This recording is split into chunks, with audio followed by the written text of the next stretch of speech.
afternoon. My name is Mark Francis. I'm the president of Catholic Theological Union, and it's my pleasure to welcome you to this, our first celebration of our 50th anniversary as a school. 1968, CTU was founded, and since that date, we have graduated thousands of people into the world to spread Christ's news, good news of peace, love, and justice. The news of peace, love, and justice is all the more important on this day that's also sad. Those of you who are here for the Mass, we spoke about this already, but we are in mourning with our Jewish brothers and sisters over the terrible and horrific murders that took place in Pittsburgh yesterday. And so as we begin this celebration, we can't but remember them, pray for them, and lament with them, and ask for God's grace that these kinds of things cease in our country and in the world. But now I have the happy task of introducing our moderator for this afternoon, Carol Marine.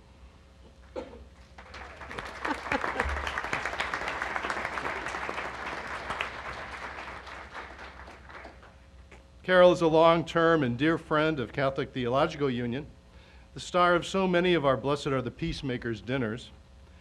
In her other life, Carol is an award-winning journalist and television commentator, providing political commentary at NBC News, as well as conducting interviews for WTTW. She, along with another dear friend, CTU friend, Don Mosley, is also director of DePaul University's Center for Journalism, Integrity, and Excellence. CTU is so honored to have Carol as a friend and grateful for her presence this afternoon as we celebrate our 50th anniversary. Thank you, Mark.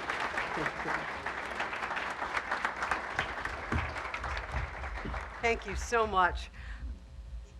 You know, Mark, that Mass was just beautiful today, and I think I speak for maybe everybody here, that when I come to CTU, I really feel like I've come home. And when people say, now what is your parish? I say CTU. So I'm very happy to be part of this Golden Jubilee and to steer us through half a century of this unbelievable institution's remarkable history. Joining me on stage are three old friends who have had a lot to do with the beginning of this history. Father Gilbert Ostick and Father John Polakowski are two faculty members who were here at the creation. Father Gil is a professor of liturgy and served early on as the academic dean of CTU. Father John is a professor emeritus of ethics at CTU and founder of the school's groundbreaking Catholic Jewish Studies program. And Father Don Sr. is chancellor of CTU, professor of the New Testament. He joined the CTU faculty in 1972 and in 1987 began a long tenure, 23 years, as its president. As we like to say in Chicago, he knows where the bodies are buried. Later on, we will be joined by faculty and staff to also help us in telling the CTU story. Our goal this afternoon is not to simply remember the founding and the history, but to conjure up its defining spirit by reviewing why and how it began and recalling some of the initiatives and the events that helped shape the core values of this remarkable place. So let's start setting the stage. CTU opens its doors and began its first classes in September of 1968. 1968. Quite a year to begin anything. Remember, if you can, what was happening then. One of those years that deeply marks our history in the world, of this country and our church. Just a few headlines. Russian tanks invaded Czechoslovakia, brutally crushing a springtime of hope. The Vietnam War was raging. U.S. casualties were mounting daily. Unrest was on campuses and in the streets. The terrible year of losses. Dr. Martin Luther King assassinated in Memphis. Senator Robert Kennedy assassinated in Los Angeles. In July, riots right here in Grant Park during the Democratic National Convention. President Lyndon Johnson announced to the world he would not seek re-election. In November, Richard Nixon became president, defeating Hubert Humphrey. In the church, still trying to absorb the revolutionary spirit of Vatican II, waves of priests and religious began to leave in unprecedented numbers. Pope Paul VI published the encyclical Humana Vitae, including the reaffirmation of the Church's ban on artificial contraception. For many, this took the bloom off the Vatican II reforms and is still today a source of controversy in the Church. But there was also good news. NASA announced the crew members for Apollo 11, the spacecraft that would land on the moon in July of 1969. The Detroit Tigers won the World Series, and the best album of the year, the Beatles. Sgt. Pepper's Lonely Hearts Club Band, yes. This was the year, and this was some of the turbulent atmosphere when three religious communities, the Franciscans, the Servites, and the Passionists, decided to launch a new and bold initiative, the founding of a school of theology that would implement a new model for seminary education. They were committed to building a future together, that they could not do so separately. Hence the name, Catholic Theological Union. The spark for all this came from a somewhat unexpected quarter. In May of 1964, Dean Gerald Brouwer, a Lutheran scholar, and the dean of the University of Chicago Divinity School invited Cardinal Leo Joseph Suenens, the Archbishop of Brussels-Malines, and one of the leading architects of the then still in session Second Vatican Council, to speak in Rockefeller Chapel. Suenens' topic was seminary education in the wake of that council. The Catholic seminary of the future, as Suenens declared, should be urban-based, where most of the people and the problems are found. It should be in the context of a great university, so it would be challenged intellectually and culturally, and in the spirit of the Vatican Council, it should be ecumenical in spirit and open to alliances with other Christians.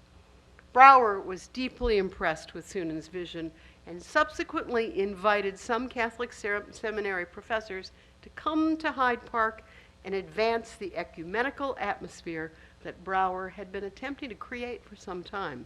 And so over the next 3 years, the model for CTU was forged, with its official charter signed in 1967 and its first president elected, Father Paul Bechtold, a Passionist educator who was a classical priest and a consummate gentleman whose commitment and demeanor would help steer CTU through the turbulence of its founding years.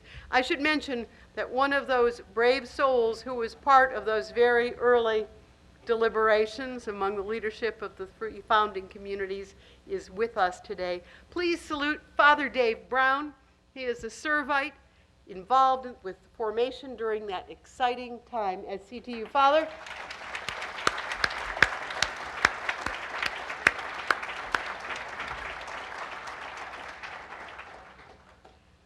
And we want to celebrate and cite, though he is not with us, Dr. Hugh McElwain, who was CTU's first academic dean, later became the dean at Dominican University.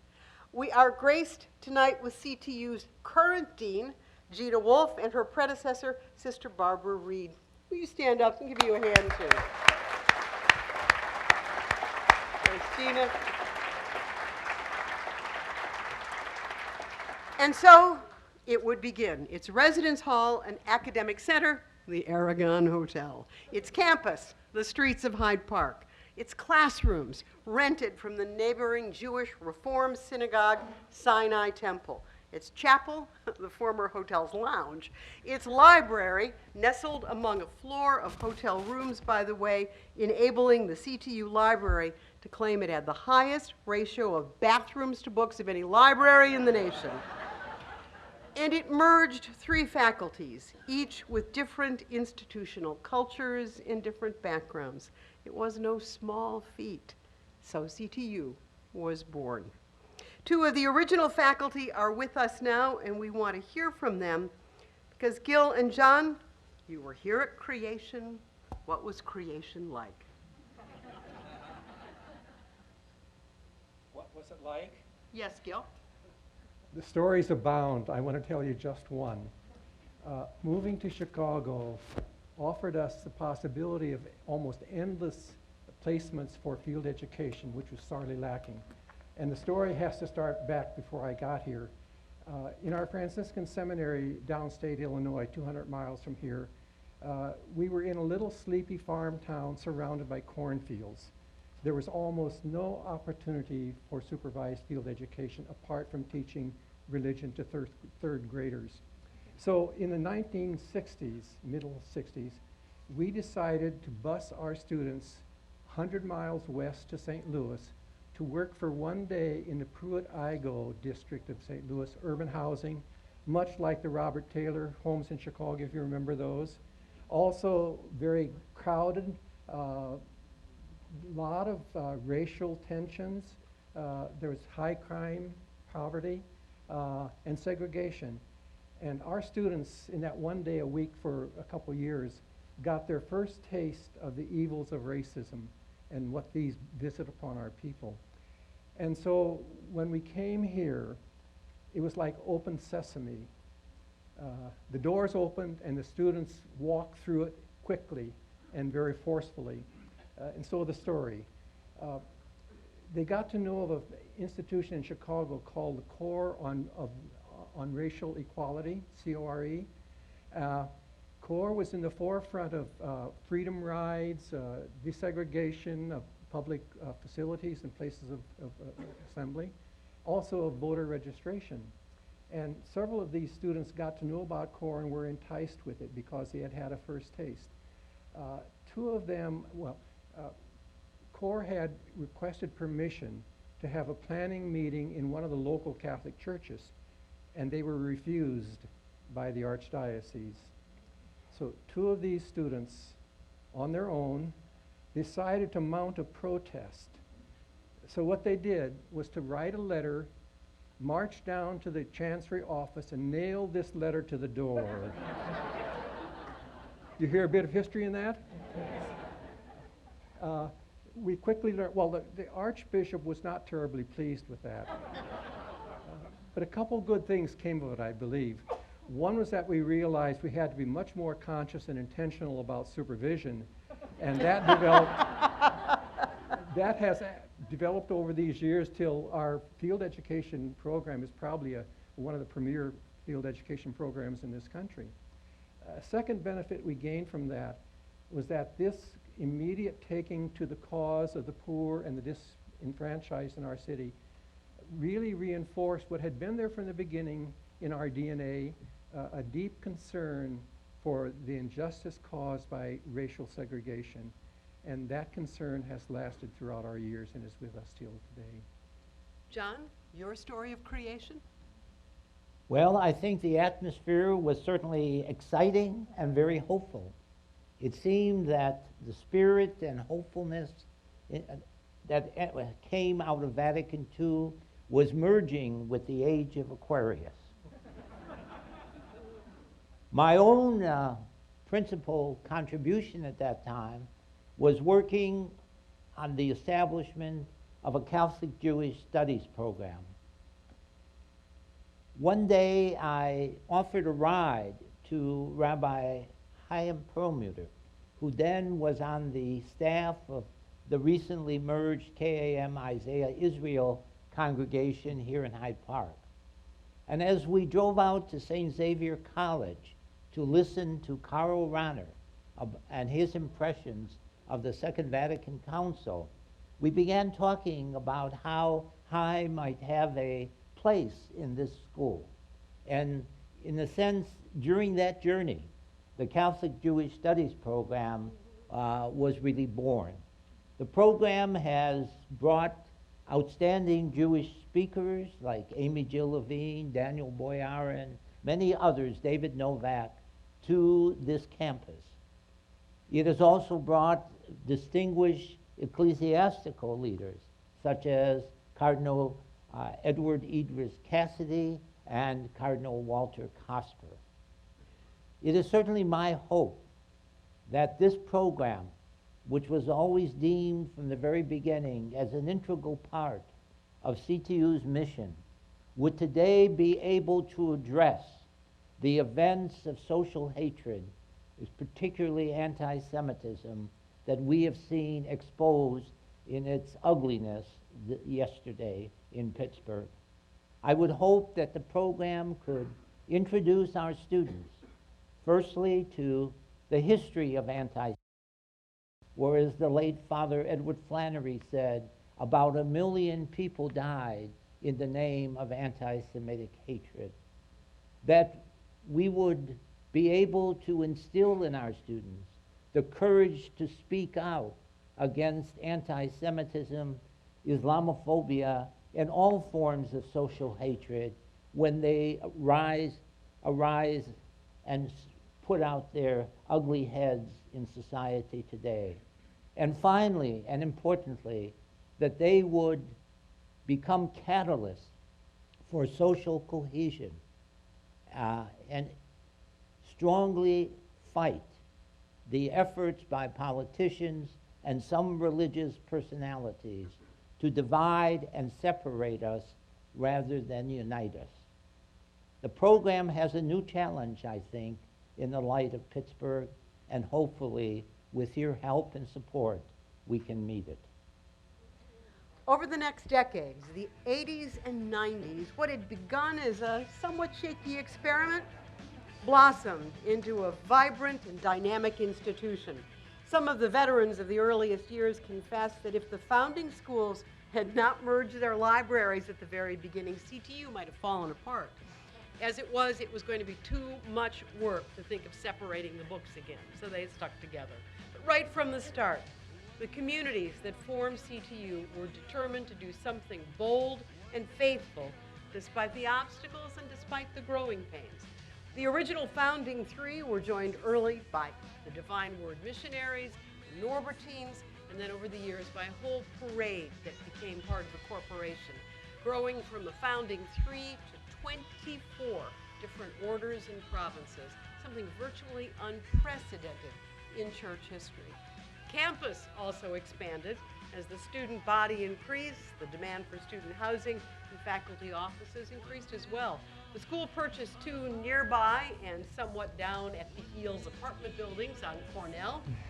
While adding buildings, the CTU campus, if we could call it that, remained modest and makeshift, truly part of the urban landscape of East Hyde Park. These middle years also saw the creation of new degree programs added to the basic Master of Divinity degree to meet the increasing needs of a very diverse student body. There was an MA program that prepared students for teaching ministry and for doctoral studies, a Master of Arts in Pastoral Studies that built on the pastoral experience of some of the older students, providing a stronger academic basis for their pastoral skills. And then later, CTU added a state-of-the-art Doctor of Ministry program which provided further leadership training for priests and ministers who already had significant time in the field. And in the late 70s, spurred by Father Carol Stuhmiller, a consummate Old Testament scholar, and Rabbi Chaim Perlmutter, who was our first professor of Jewish studies, CTU created an overseas study program in the Holy Land. Since 1979, hundreds of CTU students and faculty have studied the scriptures in the lands of the Bible. It is truly a remarkable program. It must be said that over the years, and still today, CTU is known for its utterly excellent and widely acclaimed faculty, a group of scholars expert in their fields and also practice teachers known for their care of their students. And over the years, the publishing record of the faculty has been extraordinary. Over 200 various publications each year. The faculty of CTU remains its greatest resource as an academic institution. Will all the faculty of CTU who are here please stand up?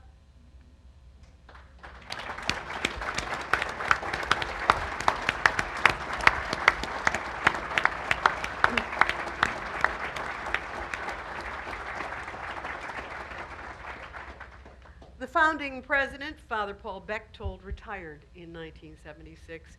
He was a providential leader whose diplomatic skill and sense of fairness helped weld this union together in its earliest formative years. He was succeeded by Father Alcuin Coyne, a Franciscan from the New York Promise, who served as academic dean to our sister school in Washington. He was president from 76 to 81. He was succeeded by Father Jack Lenan, a Viatorian priest, who's been a leading member of the faculty and who would serve until 1987. Their leadership guided the school through these crucial middle years. There are many things that cry out, oh, Don, look at that hair.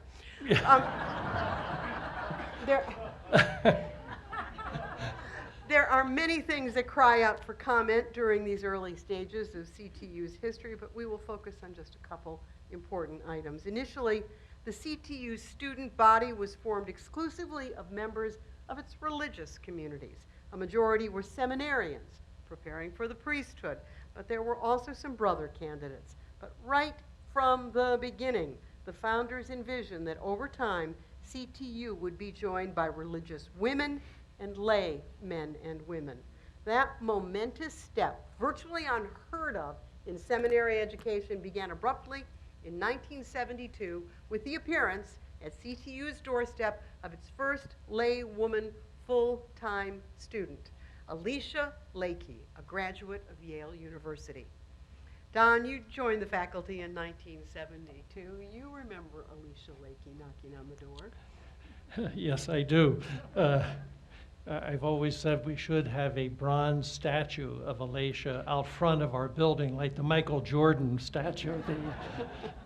She was a very vivacious, lovely person, and innocent of what she was stepping into, I think, in coming to an all-male, all-seminarian institution. She had written asking our business manager at the time, how do I apply for a dormitory room? He said, we don't have a dormitory room.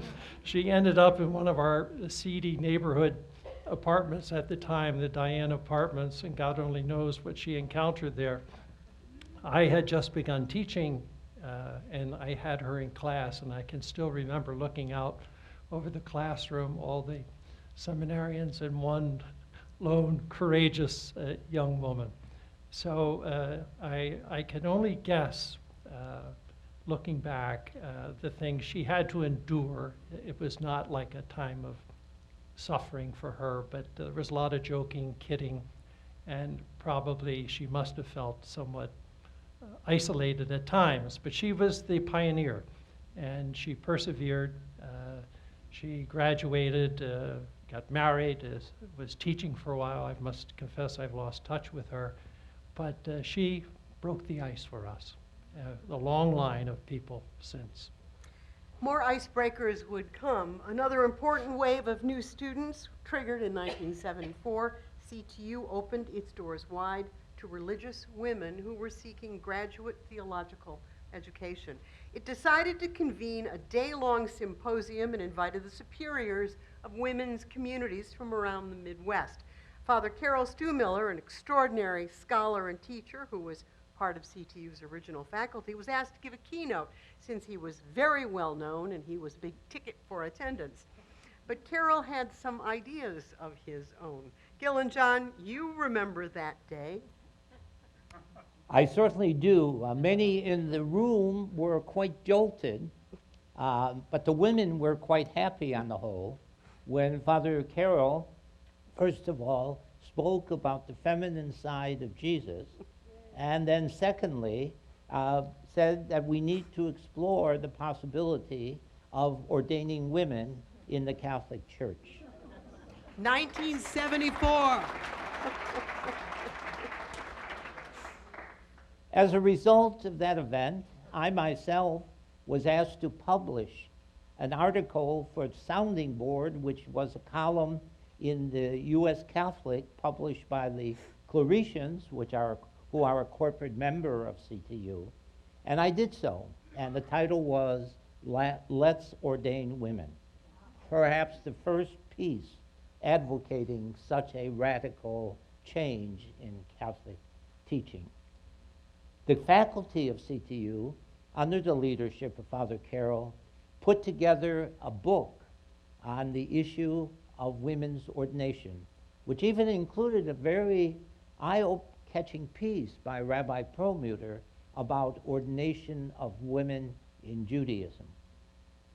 It is my hope that in the spirit of what Father Carroll started, we today at CTU might take very seriously the declaration found in the Synod document just released from the Synod, that indeed, in the name of justice, women must assume much greater responsibility in the global church for its mission, its leadership, and its ministry.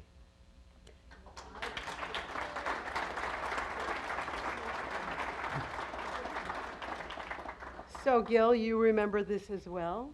Yes. And may I add one little bit of information to that?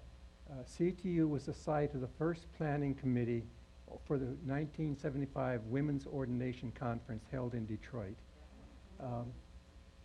And this, to the outside and to many people, this was a startling thing that happened, that 1974 conference. Internally, it was not as startling as it might have seemed. From the very beginning, we formed a union, and we refused to call it a seminary. We call it a school of theology and ministry that was to be open to all those who were to be preparing for ministry.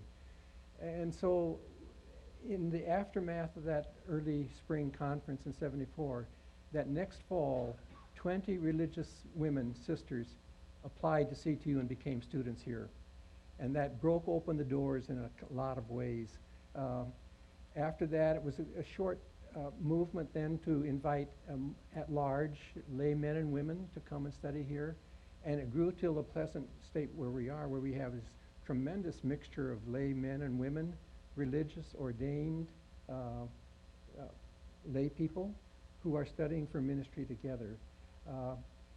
I kind of think of this as an expanding in-house ecumenism that started first between the men's religious communities, then expanded to the sisters' communities, and then beyond that to the lay people of our country. In fact, not only our country, but around the world. And to me, that opening up to so many different kinds of students has been a great gift for CTU, and I hope also a great gift for our world. Think of it this way. In any place of ministry today, we have co-workers from all these kinds of folk. Men and women, religious, ordained, lay, working together as co-workers in the vineyard. If that's the case in ministry today, doesn't it make sense that they would learn to be ministers together, collaboratively? It might make sense, but right in the midst of CTU's rapid expansion and all these great ideas, in 1985, Pope John Paul II ordered a national visitation of seminaries in the United States. The Vatican's concern was after the chaos of the 60s, seminaries needed to settle down, get a little more discipline.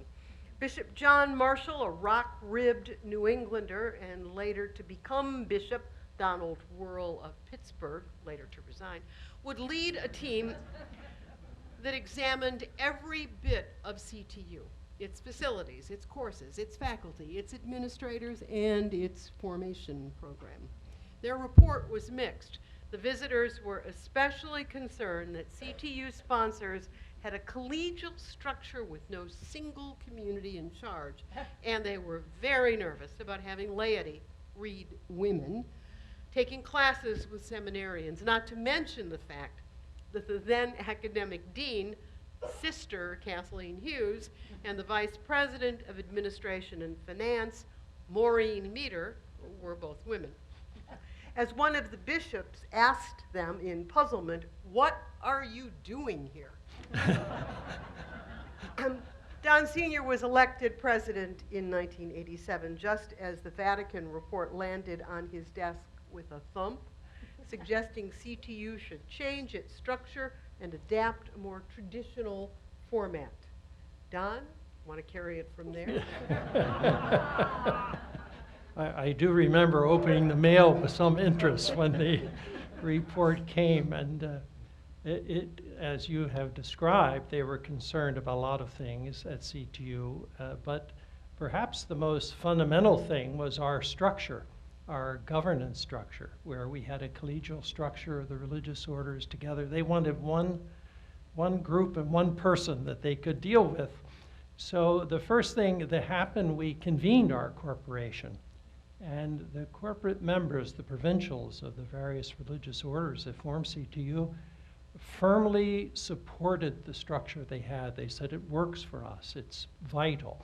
And so they wrote a letter, a response letter to the Vatican, saying that they would respectfully disagree with the recommendation of the report.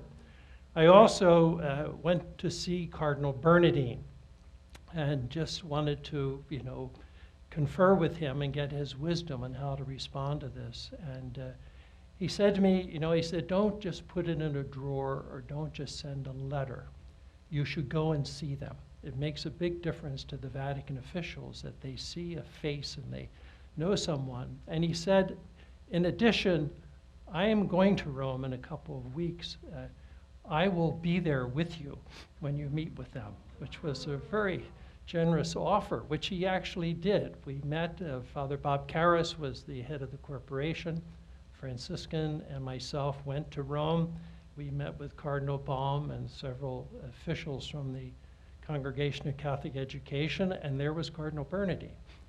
And he started by saying, in all my years I've been Archbishop of Chicago, I've never had a single complaint about CTU. He says, I can't say the same for my own seminary. We didn't object at all to that. But he also insisted that the confirmation of our structure be put in writing by the Vatican officials as a text, which we still have. And they did do that at his insistence. So it's the Roman system. It's nice to have a patron, the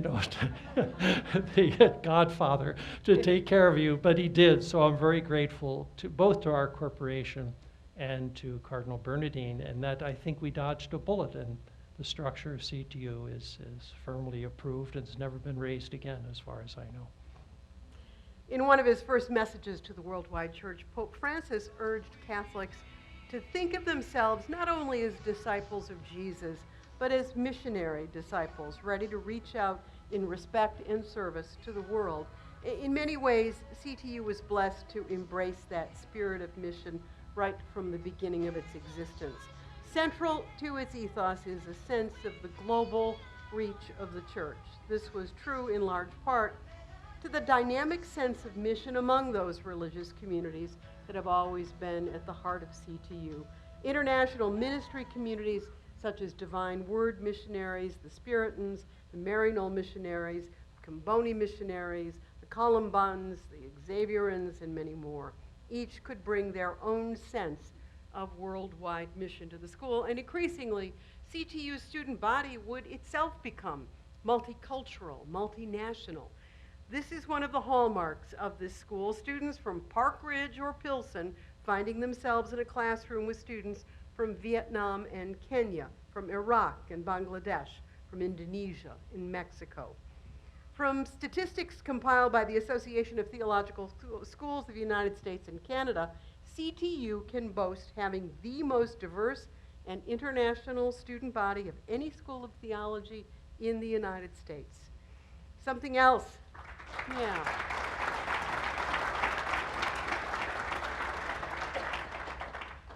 Something else had developed that was extremely important for CTU. In the early years, when the student body was overwhelmingly made up of religious community students, it was the communities themselves that financially supported the school. But as time went on and CTU had an increasing number of lay students, the school had to turn to the lay community for support.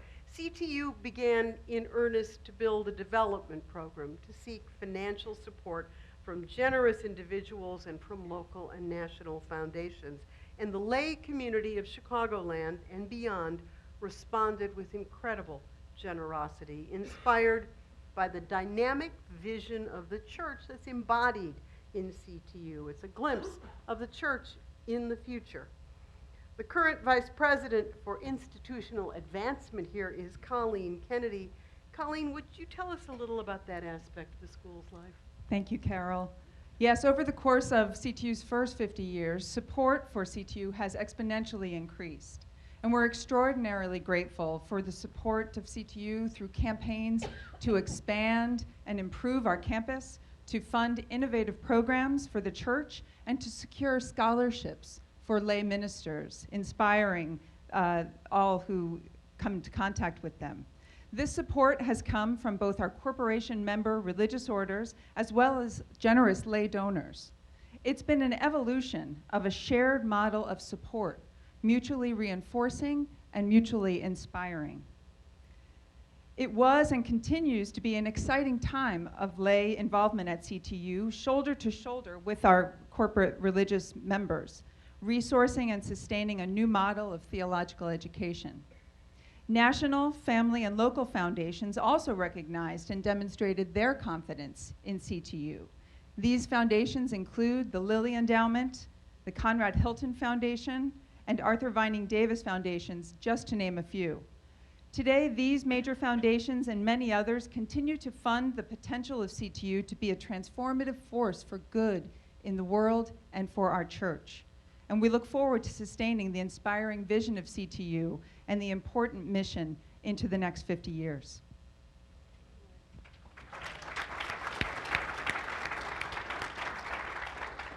It was this generous support that enabled the school to expand its mission, and as mentioned earlier, for example, CTU established a Catholic Jewish Studies program and worked in close harmony with local synagogues in Hyde Park and with the Jewish community in Chicago and nationally.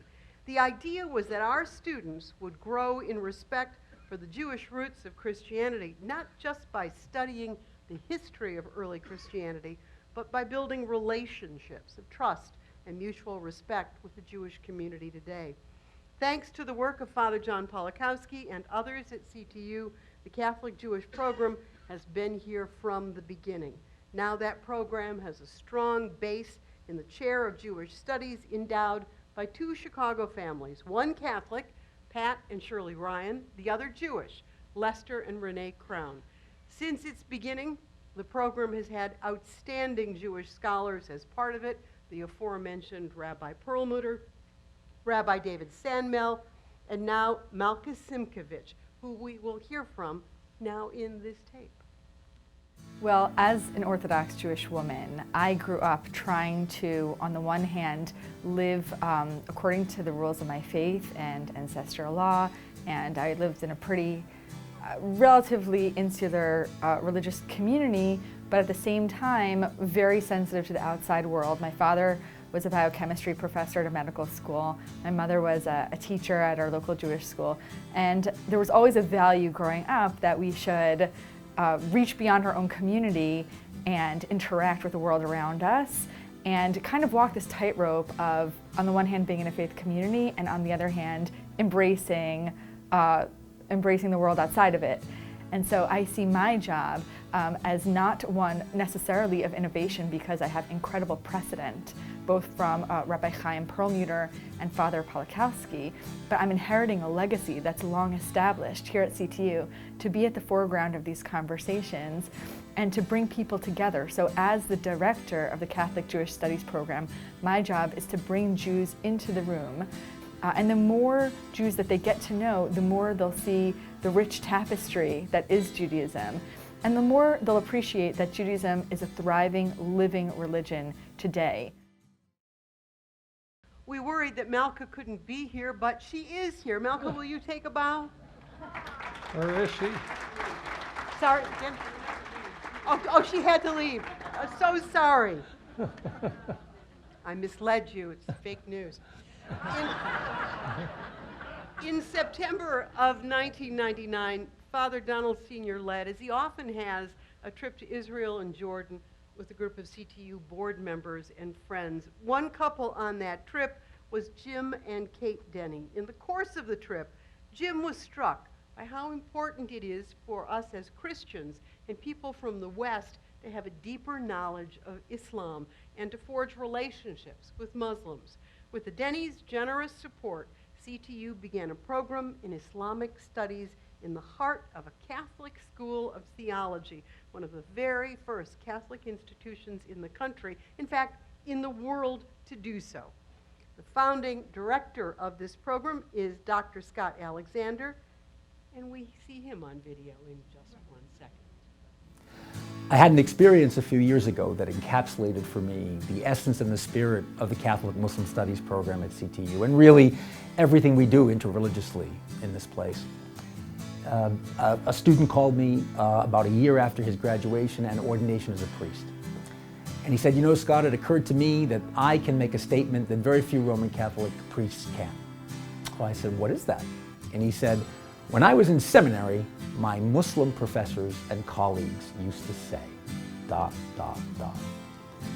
And a light went on for me, and I thought, you know, that's it. That's what we're about. We're giving people who are training for careers in ministry in the church an opportunity to be formed in that training by people of other faiths. Imagine what the world would be like if all religious leaders in every tradition had that experience, being formed and being shaped in terms of how they thought of their mission by people of other faiths. Scott, stand up and take a bow, please.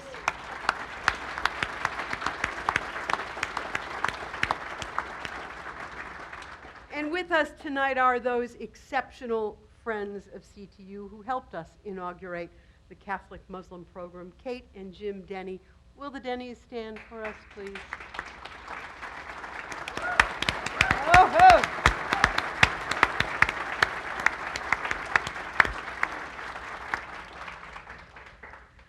Over the years, CTU's outreach to the global church was paralleled with an increasing involvement with the local Church of Chicago. The church has to be global and local. In 1989, CTU began a collaborative program with the Archdiocese of Chicago, providing full scholarship and graduate academic training for outstanding African American Catholic lay leaders. It's called the Augustus Tolton Scholarship Program, named after the first African American Catholic priest in the United States who served here in Chicago and whose cause for canonization is now active. In 1994, CTU, again together with the Archdiocese, began a similar program for Latino lay leaders, named after Archbishop Oscar Romero, the martyr of El Salvador, whom Pope Francis canonized this year. CTU is proud that graduates from both of these programs have leading roles as lay ministers in various parishes in the Archdiocese, but also staff some of the key leadership offices within the Archdiocese. The diversity of CTU's student body is just one of its signature qualities. Our national accrediting agency, the Association of Theological Schools of the United States and Canada, has identified us as having the most diverse student body of any of the more than 250 schools belonging to its association. CTU is proud of its programs for African American, Hispanic, and Asian students, and nearly 30% of the student body is made up of international students from 40 countries worldwide. We are the face of the universal church. Another signature program at CTU is the Bernardine Center. The school is blessed to have had Cardinal Joseph Bernardine as a great friend and supporter of CTU. On the 25th anniversary of the inauguration of the Second Vatican Council, CTU conferred on Cardinal Bernardine an honorary doctorate presented, by the way, in the great sanctuary of the Sinai Temple. In his address, Cardinal Bernardine urged the CTU faculty to keep alive the spirit of Vatican II. And a couple of years later, when he was facing his death, CTU wanted to honor the Cardinal in a unique way, not just with a plaque on a building or an entity that would keep alive his name. They wanted something that embodied his pastoral spirit and keep faith with his pleas that we foster the spirit of Vatican II. And so, with the charter written by Cardinal Bernardin himself only a few weeks before his death, the Bernardin Center was born. Don, you were president of here at the time. Will you tell us that story, please? Those of us here at the time, if you remember the tremendous outpouring for Cardinal Bernardin, he had weathered a very difficult accusation that proved to be untrue, and then he bore his illness, his pancreatic cancer, with extraordinary grace. And he kept active right to the very end. And as you had said, Carol, he had asked CTU on the 25th anniversary of Vatican II to keep alive that legacy and to keep alive some of the issues that he himself, in the spirit of the Council, particularly fostered. The theology of Vatican II, that vision of church, interreligious dialogue, the consistent ethic of life, and so on. And even though he was on his last days, he himself wrote this charter for the Bernardin Center here. And if you remember the outpouring at the time of his death and his funeral, the fact that we were legitimately asked to sustain Cardinal Bernardin's legacy drew to us an extraordinary circle of friends, not just people who were related to the church, but the wider community. So it was a tremendous blessing for us and remains so, the Bernardin Center as a sort of our outreach program from CTU. So we're grateful to the spirit of Cardinal Bernardin for his friendship and support. We now hear from the Bernardin Center's first director, Bob Schreider, and its current director, Dr. Steve Millies. The Cardinal Bernardin Center for Theology and Ministry was started 21 years ago with the idea to carry on the vision of Cardinal Bernardin. It was started with his consent and blessing. We do this.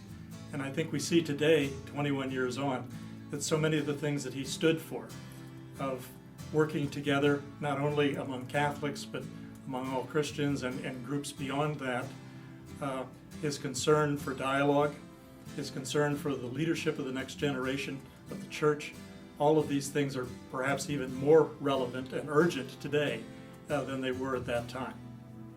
I would add that we continue one of the programs that Cardinal Bernardin launched himself near the end of his life. The Catholic Common Ground Initiative lives in the Bernardin Center here at CTU, and its purpose is to promote dialogue inside the church among Catholics, again to try to promote a more civil conversation. I often like to say that a legacy is something that is inert. It sits still and it's there. And we're at a point of time right now at CTU in the Bernardin Center where we have to transform the Bernardin legacy into a Bernardin charism. And it's a particular inspiration and way of being the church, one that was grown here in Chicago, one that has a very natural home at CTU, and one that the church and the world need for tomorrow. So I think at this time when we're celebrating the 50th anniversary of CTU, that Cardinal Bernardin's impulse that he gave us through his many years here as Archbishop and then left as a legacy for us in the Bernardin Center will really carry forward not only his message, but the whole founding vision of CTU. Bob and Steve, you are here. Please stand up and take a bow.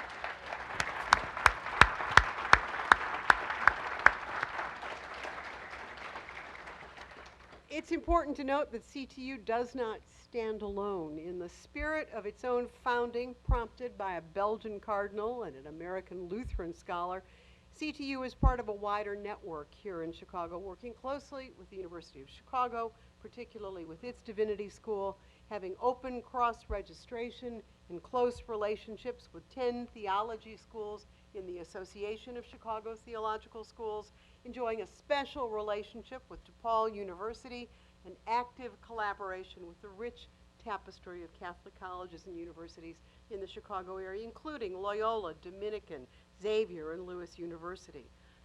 Who would have thought Chicago, hog butcher of the world, city of big shoulders, home base of the Democratic Party boss Hinky Dink McKenna, would be one of the largest centers of theological study in the world. So here we are, friends, 50 years later, Looking to the future, what will the next 50 years be like?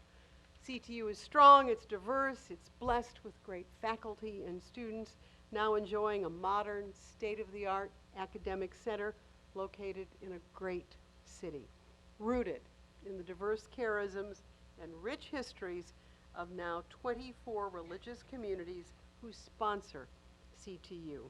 But reminiscent of the chaotic times of 1968 when CTU began, one could make a case that 2018 has its own chaotic spirit. We look around the world, we see fractures and violence. Our own national political life is deeply, toxically divided, unhinged, as some have called it. But for us Catholics, it is a time of pure crisis for our church. We're reeling again by learning about the continuing scandal of sexual abuse by priests violating a sacred trust, equally disturbing by the abject failure of the leadership of some bishops. And perhaps even more serious, the disillusionment of youth in our institutional life, including the participation in the life of the church. Frightening statistics are really easy to find. Just one, according to the Pew Charitable Trust that keeps track of such things. In 1990, 10 million people in the U.S. identified themselves as former Catholics. In 2016, 30 million did. So what should CTU do? Pull back, be cautious, crouch when confronted with terrible failures of the church and often overwhelming challenges of the world that faces us? Perhaps the answer is found in the core values that drove CTU from the beginning and remain part of its defining spirit. Perhaps these will be the North Star for CTU as it faces the future. Let's hear from our future. A school committed to a vibrant, diverse, global and welcoming church. A school whose students, faculty, and staff strive to be missionary disciples of Jesus, the healer, the trumpet of justice, the reconciler, the redeemer of the world that he loved. An academic community committed to the truth, respectful of history and tradition, but open to God's creative spirit and alert to the signs of the times. A school of ministry ready to train dedicated men and women, both religious and lay together, in service to God's people, learning mutual respect and ways to collaborate for the good of the church and its mission. With the help of God's guiding spirit, we're ready to move forward in faith. A Catholic school of theology and ministry that is both bold and faithful. Everyone who contributed to this presentation tonight. We hope that our tour of CTU's first 50 years revealed some of its vibrant spirit and inspires hope for the future. We have just a couple of minutes because we ran a little bit long, but we'd like to invite one or two or three of you just to stand up if you have a thought that you would like to express.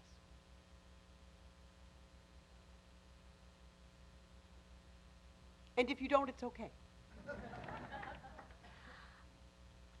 I have to thank you personally for having me be here because, as some of you may know, when we do the Peacemaker Dinner, occasionally I'm called to invent a beatitude as a way to introduce our honoree. And I thought, how shall I end this tonight? And I thought, well, I guess I need a beatitude because I love those things. So here's what I thought about. Blessed be CTU, its past, its present, its future, for it is the hope of this church.